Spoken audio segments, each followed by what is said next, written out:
राजधानी दिल्ली में 70 विधानसभा सीटों के नतीजे सामने आते ही एक तरफ आम आदमी पार्टी के हौसले पस्त हो गए तो दूसरी तरफ 27 साल के बाद यहां पर भारतीय जनता पार्टी को खोई हुई सत्ता की चाबी वापस मिल गई।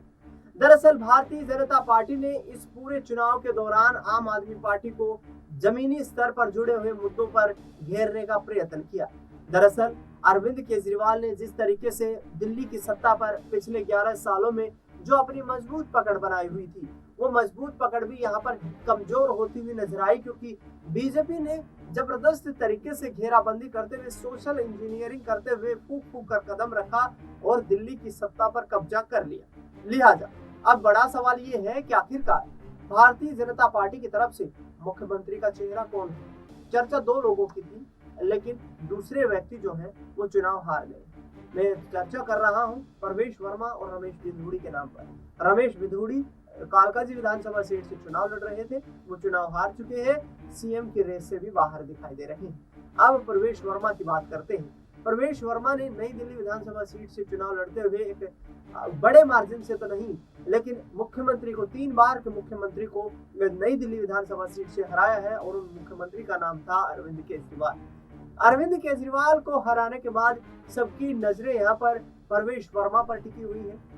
परवेश वर्मा पश्चिमी दिल्ली जो है उस सीट से सांसद होते थे, लेकिन लोकसभा चुनाव के दौरान उनका यहाँ पर जो है टिकट काट दिया गया था। विधानसभा चुनाव में कहीं ना कहीं उन पर दाव खेला गया। उनके पिता जो है साहेब सिंह वर्मा, वो पहले दिल्ली के मुख्यमंत्री रह चुके हैं और उन्हीं की लेगेसी के आधार पर लगातार परवेश वर्मा ये चुनावी ताल ठोकते हुए नजर आ रहे हैं। दरअसल दिल्ली के विधानसभा चुनाव के नतीजे सामने आने के बाद परवेश वर्मा ने यहाँ आम आदमी पार्टी की करारी हार के बाद केंद्रीय गृह मंत्री अमित शाह से मुलाकात की। उसके बाद एक बड़ा बयान दे दिया।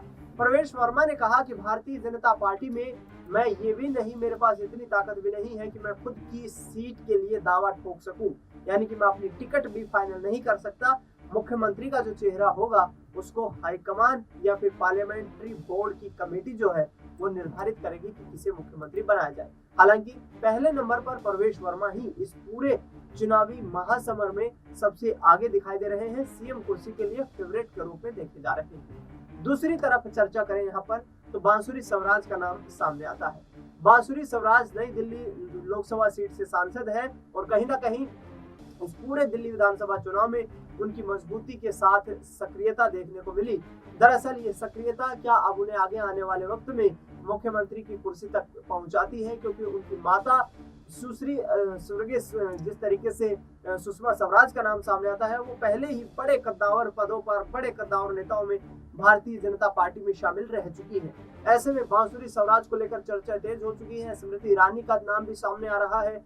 स्मृति ईरानी अमेठी से राहुल गांधी को हराकर सांसद बनी थी, उसके बाद केंद्र में मंत्री की जिम्मेदारी संभाली, लेकिन 2024 के लोकसभा चुनाव में स्मृति ईरानी को करारी हार का सामना अमेठी से करना पड़ा था, क्योंकि केएल शर्मा ने वहां पर स्मृति ईरानी को कड़ी फटकरी देते हुए लोकसभा में धूल चटा दी थी। दरअसल देखना ये होगा कि आखिरकार महिला कार्ड को खेलने का प्रयास क्या भारतीय जनता पार्टी इस दिल्ली विधानसभा चुनाव में करती हुई नजर आएगी, क्योंकि मुख्यमंत्री का चुनाव करना कहीं ना कहीं यहाँ पर चुनौतीपूर्ण बना हुआ है बीजेपी के लिए।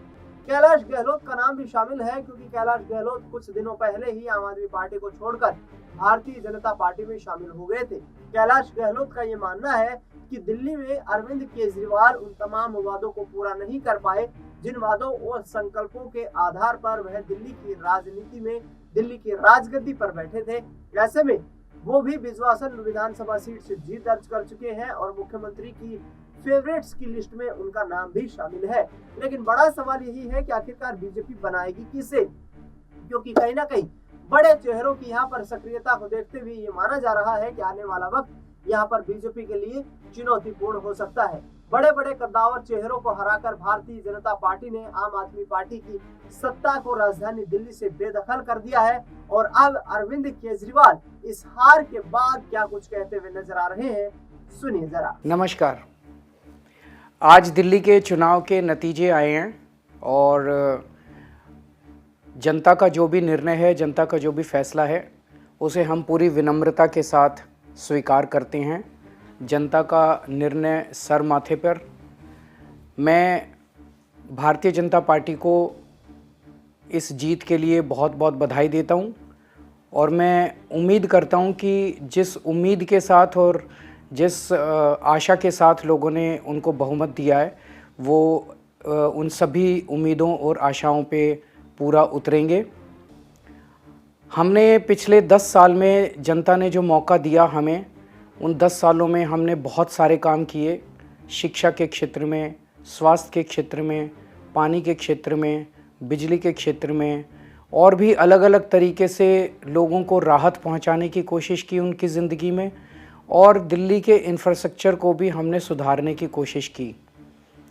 अब जो जनता ने हमें निर्णय दिया है, हम न केवल एक कंस्ट्रक्टिव ऑपोजिशन का रोल निभाएंगे, बल्कि हम समाज सेवा, जनता के सुख दुख में काम आना, व्यक्तिगत तौर पे जिसको भी जो ज़रूरत होगी, हम लोगों के सुख दुख में हमेशा काम आएंगे।